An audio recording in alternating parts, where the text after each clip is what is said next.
بسم اللہ الرحمن الرحیم۔ دیکھیں اس میں اتنی بات تو درست ہے کہ دسترخوان پر اگر لقمہ گر جائے تو اسے اٹھا کر کھا لینا چاہیے،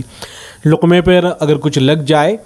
تو اسے صاف کر کے کھا لینا چاہیے۔ یہ بات حدیث سے ثابت ہے، مسلم شریف کے اندر روایت موجود ہے۔ حضرت جابر رضی اللہ عنہ اس کو روایت کرتے ہیں کہ میں نے رسول اکرم صلی اللہ علیہ وسلم کو یہ فرماتے ہوئے سنا کہ تمہارے ہر کام کے وقت یہاں تک کہ کھانے کے وقت بھی شیطان تم میں سے ہر ایک کے ساتھ رہتا ہے، لہذا جب کھانا کھاتے وقت کسی کے ہاتھ سے لقمہ گر جائے تو اسے چاہیے کہ اس کو صاف کر کے کھا لے اور شیطان کے لیے نہ چھوڑے۔ پھر جب کھانے سے فارغ ہو تو اپنی انگلیوں کو بھی چاٹ لے، کیونکہ وہ نہیں جانتا کہ کھانے کے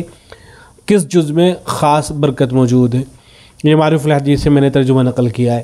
تو یہ تو روایت کے اندر موجود ہے۔ البتہ یہ جو بات کہی جاتی ہے کہ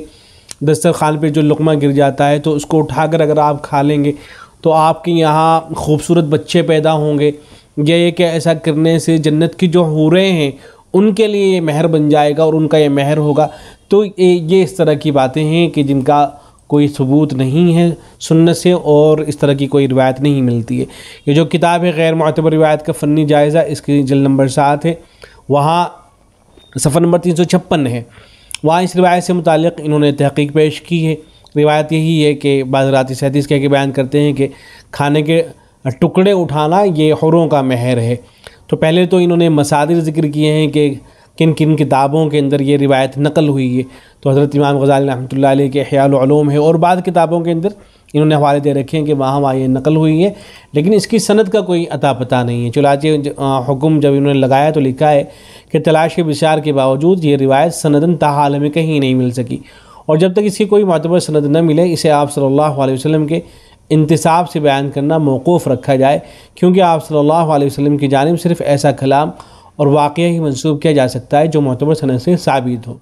ایسے ہی جو بات کہی جاتی ہے کہ اگر آپ لقمہ اٹھا کر کھا لیں گے تو بچے خوبصورت پیدا ہوں گے، تو اس حوالے سے دارالفتہ بنوری ٹاؤن کے فتوے میں لکھا ہے، سوال کیا گیا کہ گرا ہوا لقمہ دسترخوان سے اٹھا کر کھانا اولاد میں خوبصورتی، رزق میں برکت اور تکبر ختم کرتا ہے، کیا یہ حدیث مبارکہ کے الفاظ جواب میں لکھا گیا ہے کہ گرے ہوئے لقمے کو اٹھا کر صاف کر کے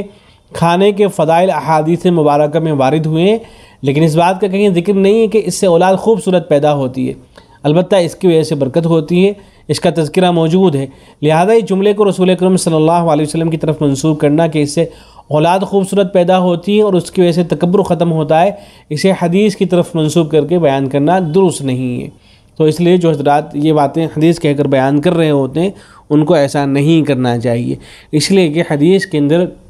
اس بات سے منع کیا گیا ہے کہ آپ صلی اللہ علیہ وسلم کی طرف کوئی ایسی بات منسوب کر دی جائے جو آپ صلی اللہ علیہ وسلم نے نہ فرمائی ہو۔ بہت سخت الفاظ آئیں، اللہ کے نبی صلی اللہ علیہ وسلم نے ارشاد فرمایا ہے کہ من کذب علی متعمدا فلیتبوأ مقعدہ من النار، کہ جو میرے حوالے سے جان بوجھ کر جھوٹ بولتا ہے اسے چاہیے کہ وہ اپنا ٹھکانہ جہنم میں بنا لے۔ علماء نے یہ کبیرہ گناہ لکھا ہے کہ آپ صلی اللہ علیہ وسلم کی طرف جھوٹ منسوب کر دیا جائے،